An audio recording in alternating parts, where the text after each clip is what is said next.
Oh my God, Jay, that was awesome. Yeah, I love the fact that you did combine the what, how, and why. That concept to me is very powerful. So you did mention sort of your why when you started the degree, and I just want to know how are you planning to sort of like what is your vision with that why? Like what how do you plan on taking your why forward and like changing the world with it? Okay. I think so. The field is massive of sustainable development, and I think the reason why I want to do the masters is because I feel like I know so little. Um, so I think that'll become clearer once I get to work with different people in the field. The course is really cool in that you get to do consulting like periods with NGOs and startups, and I think in that process I'll start to see what is out there and what's the most effective way to use my skills. But I think at the end of the day, I really want to be doing research and development into new technologies and that kind of thing, but using Kemeng as the backdrop. And then I'm really passionate about teaching as well. So I'll do maybe like a few blocks at university, but not be a full-time like professor. And then do consulting work for like government. So the likes of ESCOM, and yeah, like anywhere where sustainable thinking and engineering come together, I'd love to be a consultant. So those are sort of the three areas I could see myself in. But also, the world of work is changing so much. So I'm not holding tightly to anything. Yeah. So what I really liked is speaking about science and engineering not occurring in a vacuum. And I think that's where you can tie in your Black excellence, like ideas and bring that in. And I wanted you to speak more about that connection, how combining the two and how you plan on, working towards, uplifting, because you said, Yes. social, et cetera, all these different aspects, social, economic, and Environmental. Sorry. So And environmental. Yeah. And so how do you think that can be a possibility to make this a kind of combination situation?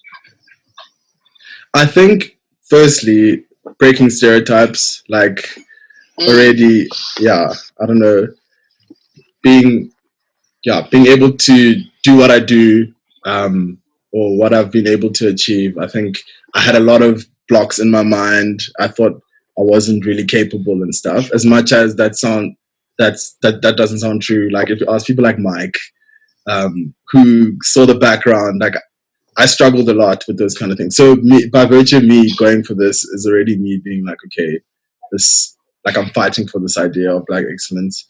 But I think awesome. If I do own a business and that kind of thing, like you need to, like I said, think of the three things. And I think social inclusion in the South African context implies giving people who previously didn't have opportunities.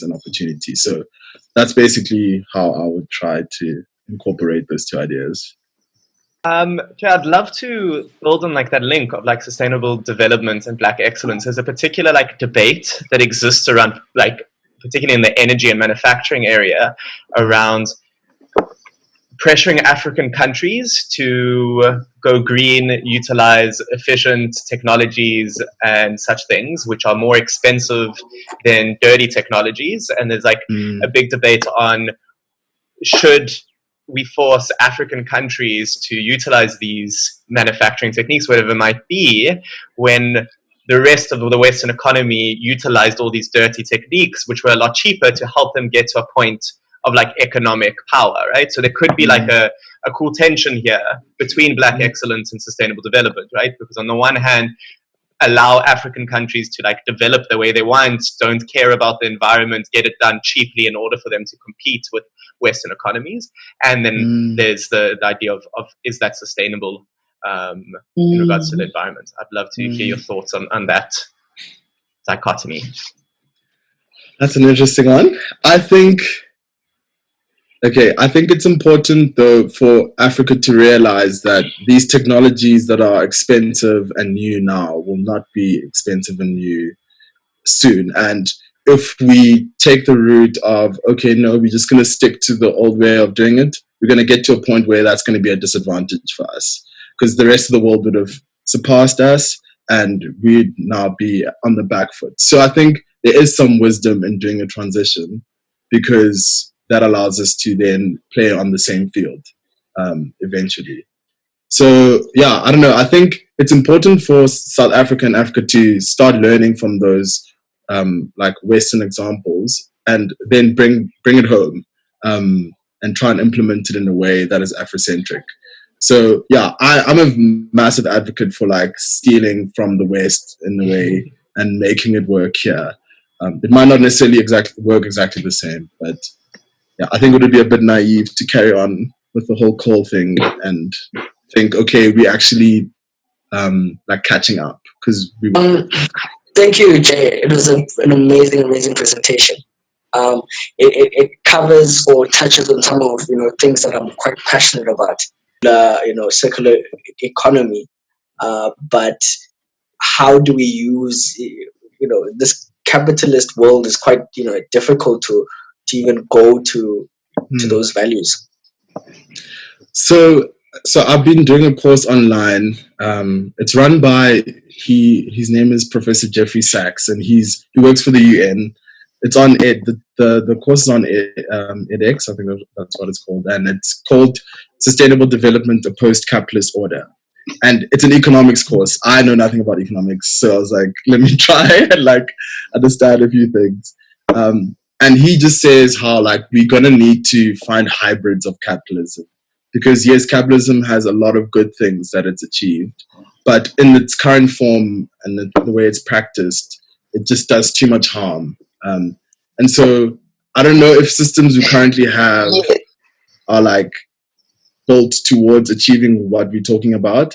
And it'll be interesting. I mean, we could have our like African hybrid of capitalism.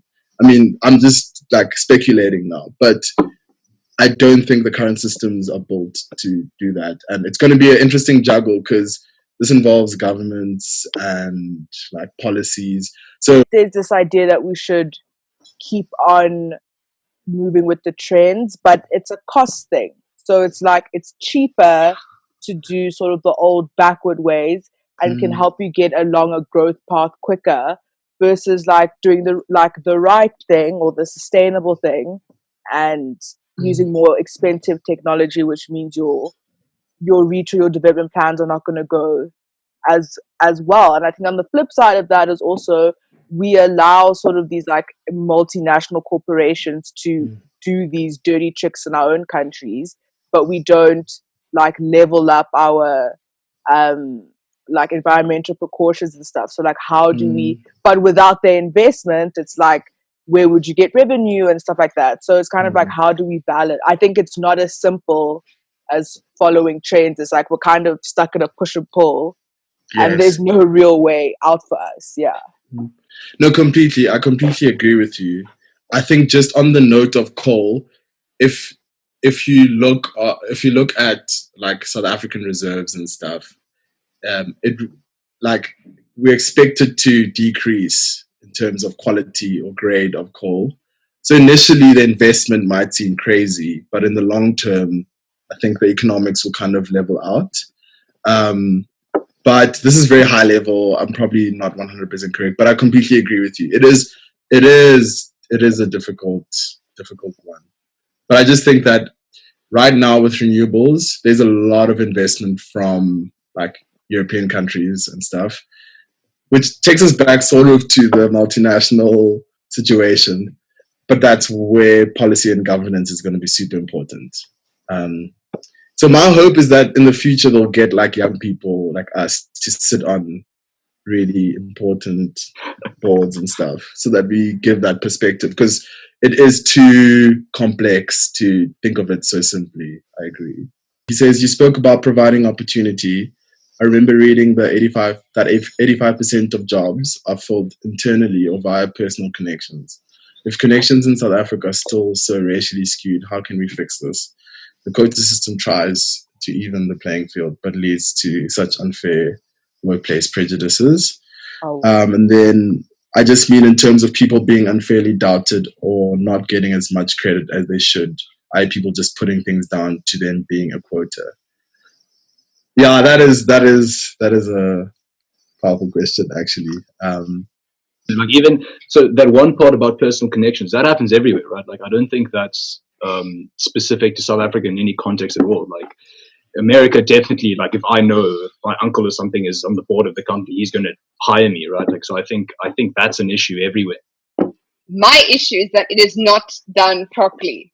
There is no way in which quota systems in terms of even job BEE, hasn't been done properly, so we don't actually know. So it's like, oh yes, people get discriminated at workplace discrimination. I mean, we get workplace discrimination all the time, racial discrimination everywhere we go.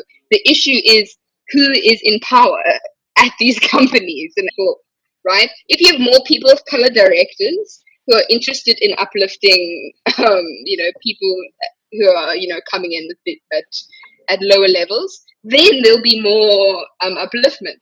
But if you just rely on the system where it's, all white men, for instance, or etc. at the top, and they stay there and keep the power forever and ever, there's never going to be a rise up, no matter how many quotas you add to it. And I think that's the main problem is shifting power balances within the workplace, because otherwise BE fails. This quota, like, it's not always, like, I heard you, Jay, you said if people who are competent are put in place, and just because they're like people of color doesn't mean anything changes or whatever. There are instances where someone will be chosen just purely based on being black, even though there is someone who is like a lot more not a lot more, but like slightly more competent than the person of color. And like even at UCT, if you think about it, I know with medicine it's like highly debated, where your white kids will usually need higher marks to get in than your black kids. And I mean, I don't think it's an issue. Of course it's an issue, because people then look at people and be like, you're black. You need to consider that if someone with such limited resources was able to sort of get into the door, and someone who's had everything was kind of there, surely you would always pick the one who had the limited resources, because they've been able to push themselves a lot further than someone who had all of the resources. That you have to look at the opportunities that they had before that and the limited amount of resources they had. So, I mean, if some, like that 1% difference, that 3% difference in the medicine mark, right? That doesn't account for, I think Jay mentioned, the years of, I guess, generational lack of opportunity that's been passed on to people's children from, I guess, before even apartheid. So I definitely think that, like, okay, maybe in certain cases they don't get it right, but I definitely think for like the most part, it's a good thing. For things to change, something has to be as drastic as the thing that caused there to be this inequality, right? It's not going to be a smooth transition if what happened in the past was so, I guess, chaotic. So yeah, and I mean, people or young black people come into the workplace. Yes, they have the skills, but if you don't see anyone that looks like you, how are you going to feel like you belong there or that you connect with color, right? So there's no one that looks like me up there. So how am I going to feel that I can accomplish this, or or even when you're working with mentors, I don't know who I could relate to, because these people haven't had the same life experiences with me. Interesting. Naledi, I'd love to hear more about like what like you think needs to be done above and beyond BEE in order to actually do it, right? So like, and as well, Sunny, here we go. To build up from grassroots levels and up above. So you have to be building not just from one avenue. The issue is that there's always one avenue. Either you try and educate, poor black people, right? Great, you educate them, you get them there, right? You know what happens? They get into the workplace, they get discriminated against, they get pushed out of corporate lifestyle because they're not fit for it. When in fact, it's just because they, can't see themselves represented. So I think it needs to be at like different avenues, like Sunny said, like at different points, aggressive approaches from different points in, I also think there's like soft skills that aren't taught that that you might not have experienced if your parents weren't in industry. Like if your parents are in industry or in high profile jobs, you get a sort of etiquette education. But if you're coming from a family that was low income, you're not going to have etiquette education. So there needs to be that as well. It needs to be education from all sides and in the whole grassroots process. I think what's interesting is that I don't think many people, or at least people in our circles, I hope, dispute that the fact that BEE needs to be there, or that people need to be like given a step up to be kind of given like, equitable opportunities to what white people have always had. I think the problem, and this maybe is what Josh's question was also leading to, is the fact that some people still think that like the reason they're there is because they're black or of like people of color in general. And I think that points to like a much wider issue than it's not BE that's the issue. It's the problem that people think that the reason people are in those positions is because they're of color. And there's that really bad confidence. Yeah, there's like a mentality that people are only there because of the color of their skin, which I think is like very problematic and perpetuates that like systemic racism that we're trying to get rid of.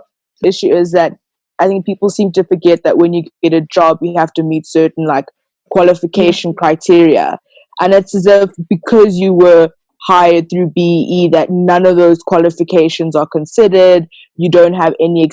You're immediately undermined without understanding that there are certain basics that must be met, and it's almost like you're judged before you even get to do the job or you even land up just because of the color of your skin. And I think it's just a general belief that black people have it easy or get through varsity easy or are pushed through the system, which, when the system's not designed for you, you kind of need to be pushed through it.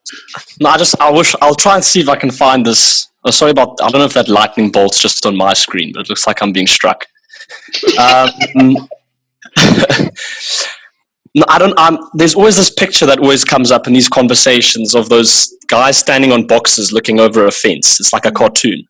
I'll see if I can try and find it and put it in a group, because I always think that it's the difference between equality and equity. And I think that answers much of this problem. But I just think that, when it comes to affirmative action, particularly in SA, it's obviously a very politicized issue. And I think the most important aspect of it is the public's buy-in. And I think for the large part, South Africans are understanding of the importance of affirmative action. I just think as soon as it's used as a tool that can be abused to enrich a few, that's when that public buy-in across the board becomes disputed. Oh, there we go. Thanks to Breezy. I think for the large part, affirmative action has the public's buy-in. It's just when it's used by a connected few and it's abused that it becomes a problem. Great. So I think also on that, instead of maybe for that social, I guess I don't know what you call it, but that stigma you feel, and then you feel like you're not worthy, like you just made it because of BE. I think it ties back in with Black excellence and having people, I guess, like Jay, who go through this process, then talk to the people that are coming in, be invested in their lives from a ground level, saying, okay, cool, people are going to think about this, about you regardless, right? But you need to be the person that's like, that understands that, okay, cool, they can think that, but I'm the one here, I'm the one. Yeah. To me, Black excellence, it seeks to break those stereotypes that people have, like, oh, he only got here because of X, Y, and Z. Yeah. And then you realize how excellent they are, and you're like, whoa, never mind. And I especially think for the older generation who grew up in different times as us, like, they need it even more. They need that example to, like, break things in their head. Oh, Jay's our example. Yeah, exactly. And I think even if the other people don't see that you're great, that shouldn't, I feel like people aren't going to change their opinion when they have the stereotype in their mind. It's always going to play a factor, whether consciously or subconsciously.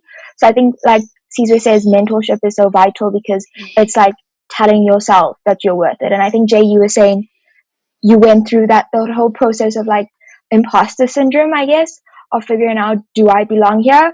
And it's telling yourself, or having the resources of other people invested in you, telling you. Okay, sorry guys. So I think what's interesting though is that there's always an emphasis on Black excellence and how like Black excellence, like being excellent, what's going to take you to the next level. But we never sort of talk about how white people get to be mediocre. They just get to like live their life, do the bare minimum without.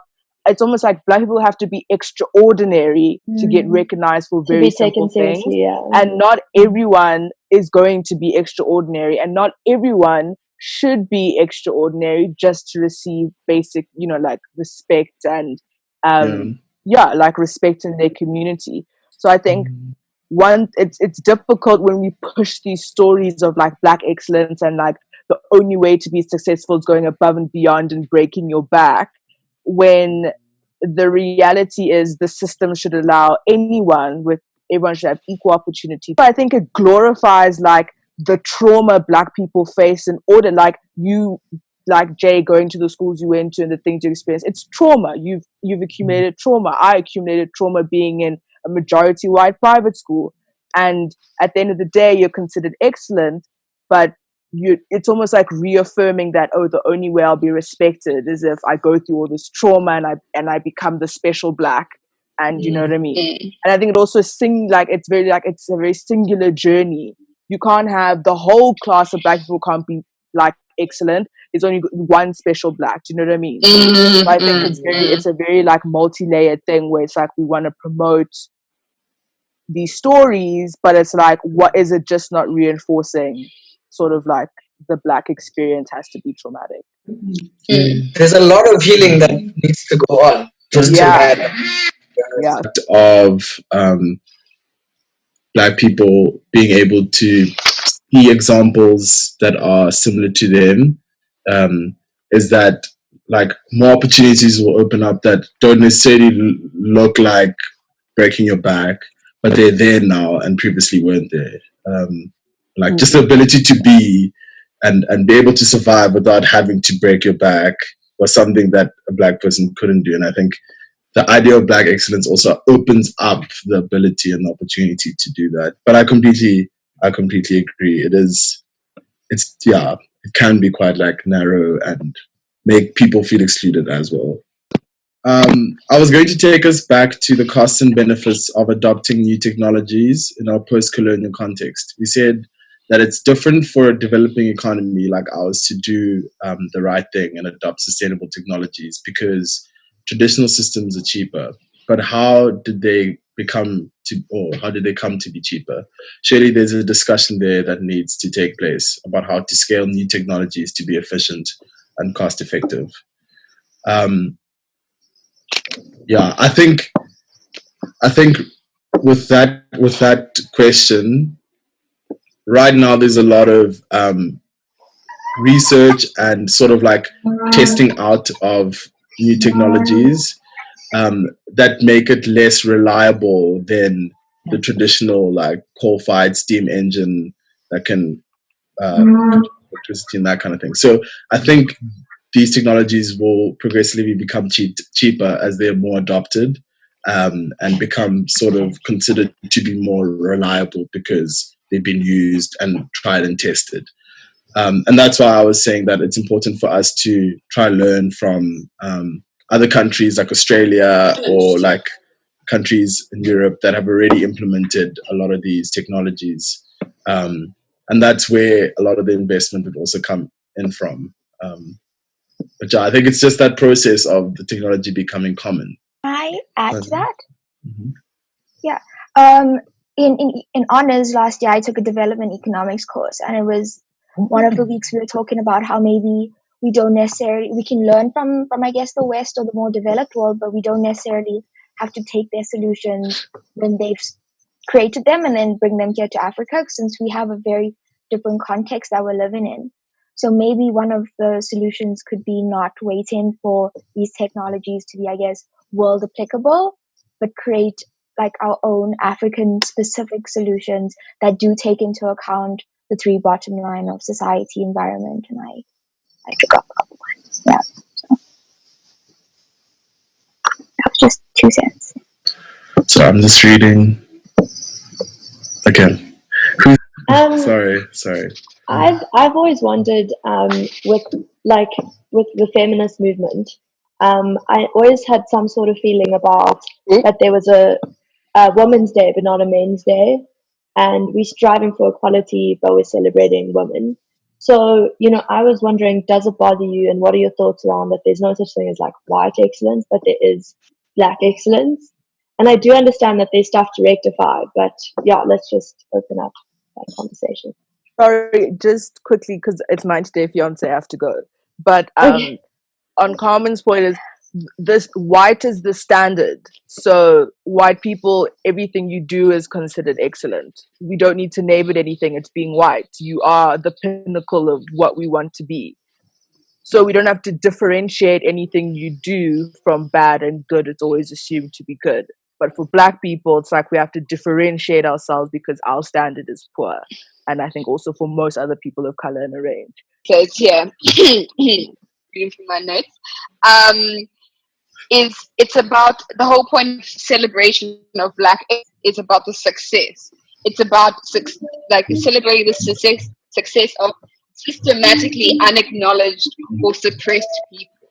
So to celebrate it's a systematic issue.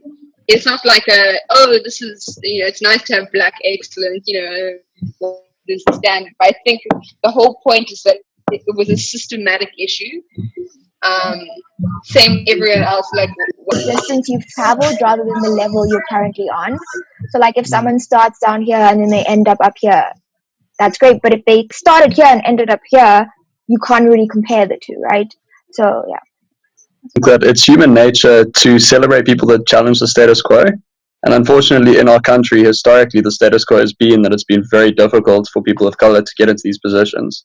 So I think it's quite natural that we would want to celebrate that, much as possible.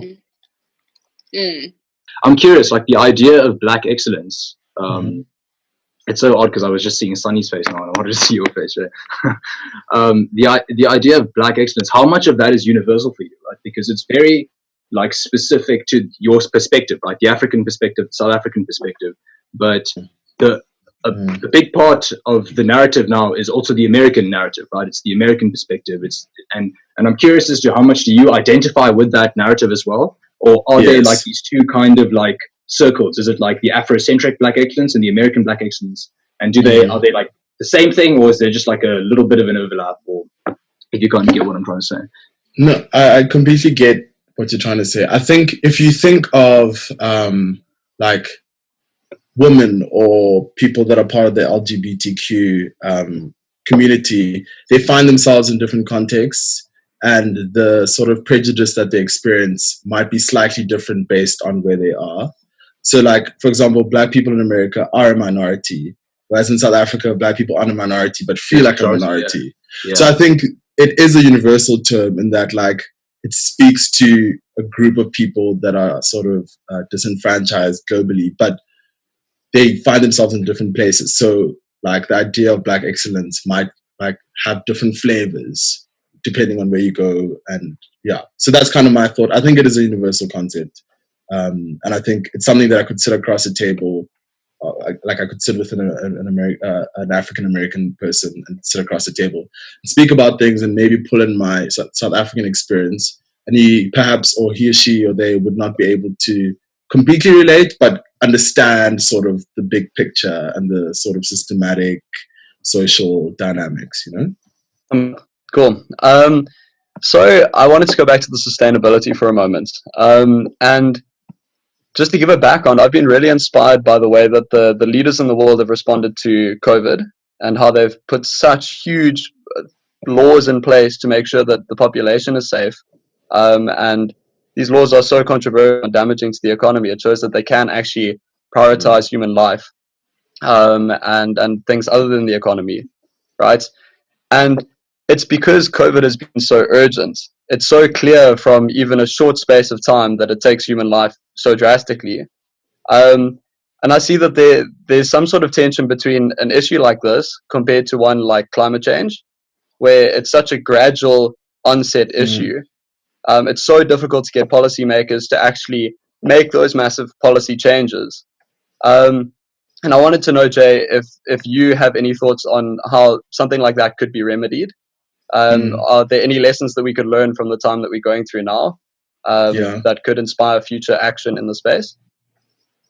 Yeah, I think I was thinking about this actually the other day, and I think the meta crisis is climate change, and I think COVID-19 is part of that meta crisis. And like you said, now we can always point to what happened in the COVID-19 time and say, listen, like, as governments, as big decision makers, you were able to shift and change so quickly when like things were going haywire. And why do we need to wait till that stage where people's homes are being flooded and all sorts of disasters are happening across the world for us to then be like, oh, now we're going to make a decision about changing things so that people can like stay alive. So I think personally, it's something that I'm definitely going to like point to. And I'm really hoping, I mean, I can only hope that governments and business leaders and so on will look at how, I know we can't look at the fact that there's less greenhouse gas emissions as an amazing thing because it's at the cost of people's lives and so on right now. But we can now look at things like remote working. Why do people have to drive to work if they can work from home? To limit emissions and things like that. Like, I'd love to sort of draw the conclusions that could be used going forward that will be positive for the environment. It's something I need to think about a lot more. But I do think there's so much we're learning right now. And we're learning that like when the change needs to happen, it can happen. And I think the likes of Trump make it seem like they're not going to change anything until they have to, you know? So, yeah. On this question, do you think like a way to make change is to work through big corporations, or through policy and government? I think it is naive to think that these two things are not connected, at least currently. I feel like the multinationals and like governments and stuff are sort of very interlinked. I think with the case of the Lonman situation, so Ramaphosa was on the board or something of Lonman, and like police are a state entity, and they were the ones who were opening fire on Lonman. So there's definitely connections, I think. And I guess the solution would be for both those parties to like change or to try and decouple. I don't know. So do you think the best way that like in your life you think you're going to try and make a difference is to be a consultant for both entities and advise them both? Okay, awesome. Yes. I think there is a link, but I think we need to find creative ways for that link to not be destructive. And to have sort of like objective points of view, like consulting and so on, that add into the conversation. But this is all very idealistic, guys. I feel like, I don't know. I mean, like, yeah, I don't want to sound like I know everything. I really don't. And I think, yeah. But you know more than most, so share what you know. My thoughts on where change comes from is neither government nor large corporations. I think both of them are way too slow and bureaucratic to actually make change. I think it's smaller organizations that end up disrupting an entire industry that make change. I'll point to like SpaceX, Tesla, InSupply, WhatsApp. Fuck you, Mike. But it really is. It's like it's these smaller guys that are able to move quickly, iterate rapidly, and like completely making a system way more efficient than what it used to be, while government and large organizations are busy planning and drafting policy changes when people are busy like innovating. Yeah, I guess they have a lot more red tape to get through than a small company has, and they could just go with it. Point. I think I don't know if you guys saw it, but he just said a major motivator for COVID-19 legislation is that politicians would lose voters if citizens died due to a lack of action. The key is that it had immediate visible impact, whereas climate change hasn't yet done that. Yeah. See, so we need to try and make that a thing so people can see that, maybe through, you know, those graphs in COVID where you would see it rise and then you would see it go down. Maybe we can try and have those sort of projections that are more realistic. Okay. My thing is, I think that after going through a crisis like this, people can imagine what climate change or the effects of climate change could be. And we can draw on this experience to be like, listen, because if they're going to be short-sighted about it, then you must make them realize that their future experience will be terrible, you know? I don't know. It is a complicated one. The link is so tenuous, though. That's the issue. It may be linked to some degree, but it's such a tenuous link. It's so difficult to prove it, right? Or at least in a way that people understand and take action on. But like I think that the democracy that is the sort of system globally that is in control is built around voting phases, around terms of presidents, and the thing with climate change is that it's no 4-year kind of process or change, so it doesn't fit into that whole democratic system. It's not high enough on the agenda of different politicians to actually want to take action on it. And maybe just on that point, it sort of points towards the fact that the public voters would have to like really prioritize the issue, and maybe a big focus should be on, in a really drastic way, educating voters to show how their kids and their grandkids. I mean, it's the approach that's taken massively now, just not enough. But it really has to come from them as well, from my perspective. Yeah, and I also think a lot of governments gain from having these multinationals in their country, gain personally. So there's a lot of, I guess, bureaucracy around that of like, I mean, Eskom's a state-owned enterprise now. If we were to move that into, if we're like, no more coal, let's do like solar or whatever. Because the people who, I guess the government will stand to lose some stuff, like how do you go around that of having, I guess, certain stakeholders that would be opposed to change? Sorry, please repeat. Yeah, I also don't really know what I was saying or asking.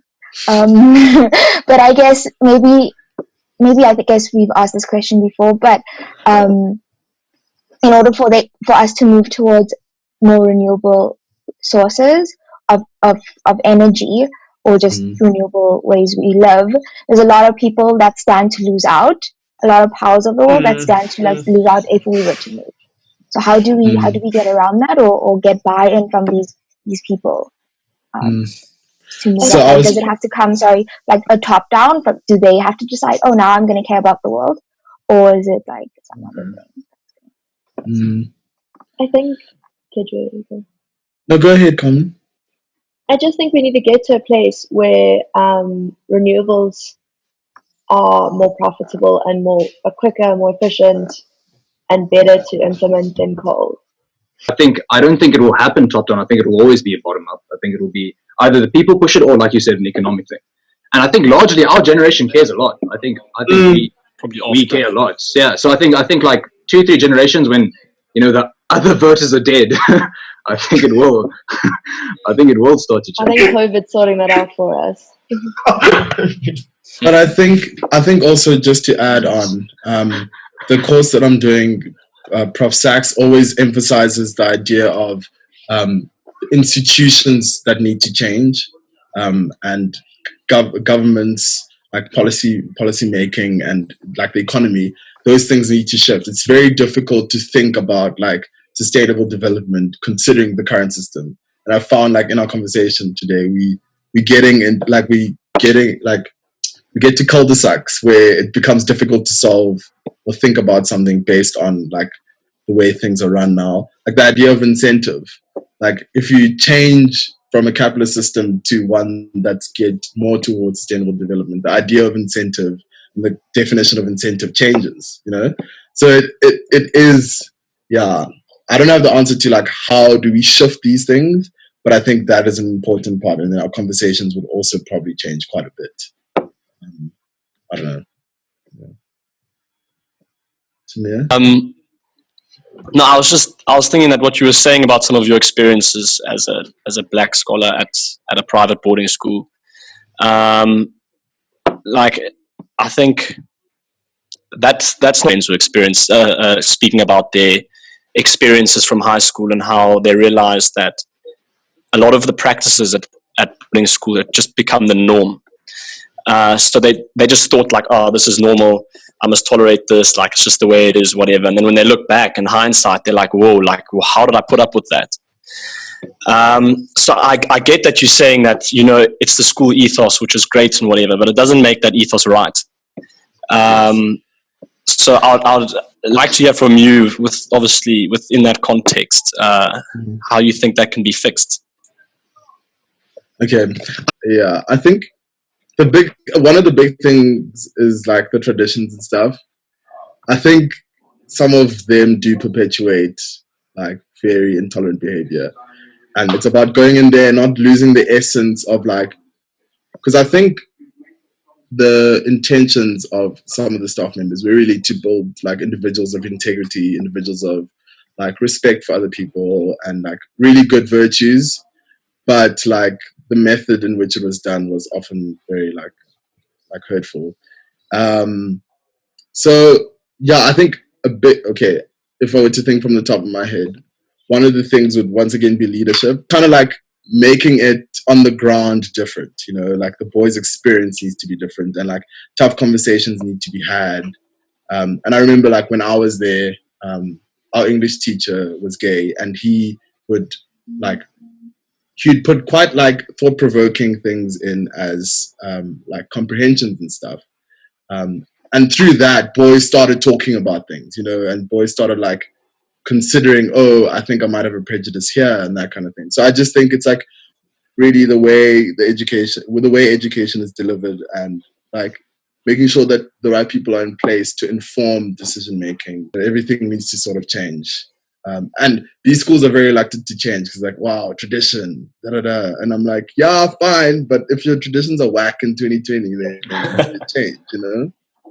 Yeah. I think the conversations are really changing. I know from when I follow up with my school, there's a lot more girls in the school bringing up conversations of race, and things are getting heated and uncomfortable, and I think it's time for that to happen. Yeah. I think as well, like there's this idea of transformation and people think it's like putting a black face to things. And I think if you don't change the actual system or like structure, and I'm just going to use an example of Prof. Bongani Mayosi as like the first black dean of health science faculty, and it's great, but if the structures and the system that he has to work with are still very oppressive, it doesn't really do much for him or what the impact that person can make in those changes, and makes the person look incompetent even though they are competent in a very whack system. So thinking about it that way is not just adding color to things, it's changing systems so that they work for everyone and not just a specific group of people. Yeah. I back that, Isma. Jay, do you have an example, maybe not from like certain, you don't need like say where, but an example of systemic racism in an institution? Because I feel like it was a white person, I often struggled to identify it. I know that sounds ignorant, but if you're not the person being oppressed, it's almost hard to spot it. And when someone else says it, I'm like, oh my word, yo, what the hell? So could you give us some ideas for people to like? I have an example from high school. Because this is something really weird about my school, is that I went to a white private school and they had a talk on, so they're trying to like implement transformation and things like that, and so I went to the school to talk about my experience, which is hilarious because I'm white, if you couldn't tell, about transformation. And I mean, obviously, like they wanted different experiences for the parents. But something that I thought of was the fact that at our school they used to call like our tights, which were this weird peach color, they would call them flesh colored tights. And it was like, oh, that's your flesh, like wear your flesh colored tights. And just like small examples like that you wouldn't think in hindsight. I'm like, how the hell did they call them flesh colored tights, considering the fact that there's so many people whose flesh doesn't look like that. And just like, yeah, just so many examples of like very small, very minute things that you might not even notice yourself, but in hindsight you're like, it might not even be something offensive, but it's just like the norm that's perpetuated, that you can't really relate to as a person of color. I think it's almost like the idea of plasters that are skin colored, but that's not everyone's skin color. Like I think only recently, like a year ago, there was black plasters on the market. I don't even know if you get them in South Africa. And I guess like maybe also like what qualifies as having like your hair neat in school and in the workplace. Yeah, so I know like my hair is like quite like one of the key policies there is that you have to be Jewish to attend the school, and being Jewish as well happens to go along racial lines. There are very, very few black Jews, so it means it's an entirely white school. And it did come under a lot of flack and a lot of criticism for being exclusively white when it was defending itself as being, no, we're a Jewish-only school. Which, I don't know where I quite lie on that. I just think it's an interesting paradigm I wanted to put on your guys' radar. I think that's where you need to understand the intersectionality of things. Like you might intend to only attract, let's say, sports people, or let's say this, but what are you attracting in that mix? Yeah, that was really good. The resources as well. The resources was cool. Like just like pre-readings. I love the resources. Yeah, it's a pleasure. It's an awesome conversation, guys.